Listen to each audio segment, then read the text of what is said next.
দীপক অধিকারী শাহরুখ খান নন, দীপক অধিকারী সোনু সুদও নন। তাই একে নিয়ে আমাদের দেবরূপে মাতামাতি করতে শহুরে বোধে আটকায়। সাথে আমাদের প্রাচীন প্রবাদে তো আছেই, গেঁয়ো যোগী ভিক পায় না। দেব তো গেঁয়োই, ওকে আবার মাথায় তুলে নাচার কি হলো? লাল জুতো পায়ে খোকাবাবু সেজে একের পর এক হিট দিয়েছে। ঘাটাল হোক বা নামখানা, কোনো অষ্টাদশী শরীরে উল্কি করেছে তার নাম। কোনো ছেলে দেবদা আই লাভ ইউ বলে ফেসবুকে প্রোফাইল বানিয়েছে। প্রযোজক, ডিস্ট্রিবিউটর, হল মালিক লাভের টাকা ঘরে তুলতে পেরেছে। কত স্পট বয় থেকে টেকনিশিয়ানের সংসার চলেছে ওই লাল জুতোর জন্য। কেউ নিজের কষ্টার্জিত টাকার মধ্যে থেকে বাঁচিয়ে খুচরো নোট নিয়ে হলে ঢুকেছে, প্রথম সিনে নায়ক ঢুকলেই উড়াবে বলে। কেউ অনেক আশা নিয়ে জুলফিকার দেখতে গিয়ে খুব রেগে গেছে দেবদাকে শ্রীজিদ্দা মেরে দিল বলে। সত্যি তো, গেঁয়ো যোগী আর তার ফ্যানেদের গাঁইয়া আবেগ। দেবকে নিয়ে নাচার সত্যি কিছু আছে। বাবা সিনেমা সেটে ক্যাটারিং সার্ভিস চালাতো, কেশপুরের ছেলে। মধ্যবিত্ত ব্যবসায়ী পরিবারের দেবকেও দরকারে বাসন মাজতে হয়েছে, খাবার ডেলিভারি করতে হয়েছে সেটে সেটে। বাংলা আধো আধো করে বলে, উচ্চারণ স্পষ্ট না বলে অভিযোগ আসে।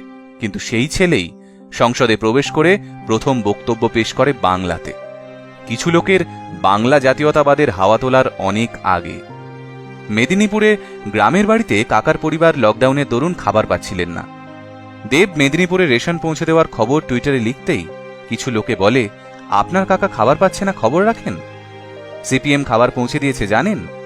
দেব তক্ষুনি লেখে, ক্ষমা প্রার্থী, আমি জানতাম না, আমাকে বলাও হয়নি। খাবার আজ পৌঁছে যাচ্ছে একটা বাড়ি না, ওই গোটা এলাকায়। আপনাদের অভিনন্দন সাহায্য করার জন্য। কজন সাংসদের দম আছে এই ভুলটা স্বীকার করে প্রতিদ্বন্দ্বীকে অভিনন্দন জানিয়ে রাজনীতির ঊর্ধ্বে উঠতে পারার? দেব তো অনেকের চক্ষুশূল হয়ে এটাও বলেছেন যে এটা রাজনীতি করার সময় নয়, সব দলের এক হয়ে কাজ করার সময় এখন বাংলার জন্য। নতুন বাংলা তো এটাই চায়। রাজনীতি থাক, কিন্তু তা যেন বাংলার অগ্রগতি উন্নতির অন্তরায় না হয়ে যায়। ৩৬ জন পরিযায়ী শ্রমিককে নেপাল থেকে ঘাটালে ফিরিয়েছেন, ত্রাণের কাজ করেছেন, আবার প্রকাশ্যে কানেকশন বা ফ্যান্ডামের তোয়াক্কা না করে এটাও বলেছেন, কৃষ্ণাঙ্গ বা হাতি হত্যার সেলেব প্রতিবাদ, পরিযায়ীদের বুঝি জীবন নেই? ঠিকই তো, ওনার হিসেব পরিষ্কার। ওই রক্ত ঘাম, ওই দিনের পর দিন হেঁটে চলা, রাতে ক্লান্ত হয়ে ট্রেন লাইনে শুয়ে পড়া, ঘরে ফেরার কাতর আবেদন করা মুখগুলোই তো ওর ছবি দেখে। ওদের মধ্যে থেকেই তো কেউ বলে ওঠে, আই লাভ ইউ দেবদা। ওদেরই তো কলা টিউনে শোনা যায় দেবের সিনেমার গান। ওরাই তো বাংলা, ওরাই তো হিন্দুস্তান।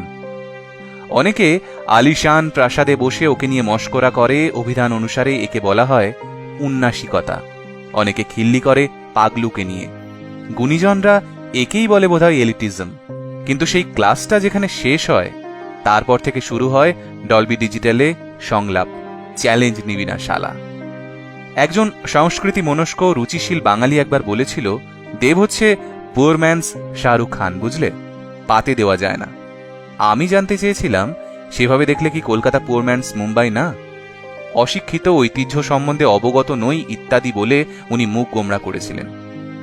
আমাদের সময় লাগে শিব আরাধনা ছেড়ে মনসাদের গ্রহণ করতে, কলকাতা ছেড়ে জেলার দিকে তাকাতে।